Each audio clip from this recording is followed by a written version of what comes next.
It was my 35th birthday, a day I had hoped would bring a little peace after months of unease in my marriage. I had spent the entire afternoon preparing a quiet dinner at home. Candles, her favorite pasta, a cake with "Happy Birthday to Us" written on top, because my wife, Sarah, and I used to celebrate my birthday together as a tradition. She arrived late, wearing a dress I hadn't seen before, smelling of a perfume that wasn't the one I'd gifted her last Christmas. I tried to ignore the signs. I wanted to believe we could still be okay. We ate mostly in silence. I asked about her work, her friends, but her answers were short and distracted. Her eyes kept darting toward her phone, which buzzed twice before she finally silenced it. Something inside me twisted. I had been suspicious for weeks, late nights, secretive messages, and that sudden change in her behavior, but I wanted proof, not assumptions. When dinner ended, I thanked her for joining me and tried to cut the cake. That's when she stood up, brushed her hands, and said with an icy calmness, "Dinner was nice. Now I'm going on a date with my new boyfriend." My hand froze mid-air. I thought I had misheard her, but the smirk on her face told me she meant every word. I sat there, stunned, as she grabbed her purse and walked to the door. I asked, "Sarah, what are you saying? You're married to me." She turned, eyes full of cold satisfaction. "You were married to who I used to be. I've moved on. Don't wait up." And with that, she left. The sound of the closing door felt like the final nail in the coffin of our marriage. That night, I didn't sleep. I stared at the half-eaten cake and the empty chair across from me. Anger slowly replaced the shock. It wasn't just betrayal, it was humiliation, and she'd done it on my birthday, almost as if she wanted to crush me completely. I decided then that I wouldn't let her walk away without consequences. Over the next few days, I gathered myself and started digging. I checked our shared accounts, her phone records, even her social media under a fake profile. It didn't take long to find out who he was. Mark, a co-worker of hers. Married too, with kids. They had been seeing each other for nearly a year, meeting during office conferences.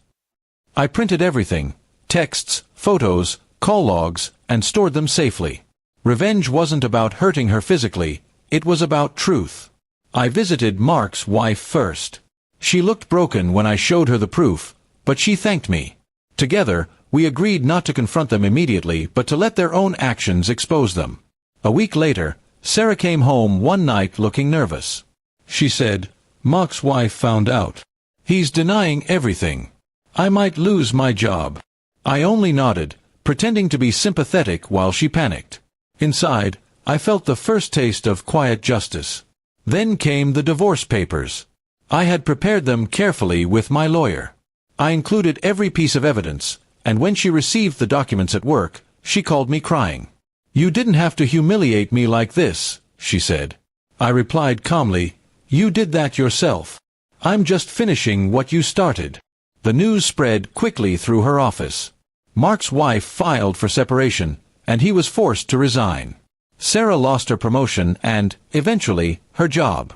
She moved out of our home, leaving behind the furniture and memories that no longer meant anything to me. For the first time in months, I could breathe again. A few weeks later, she called, asking if we could meet to talk. I agreed, out of curiosity more than compassion.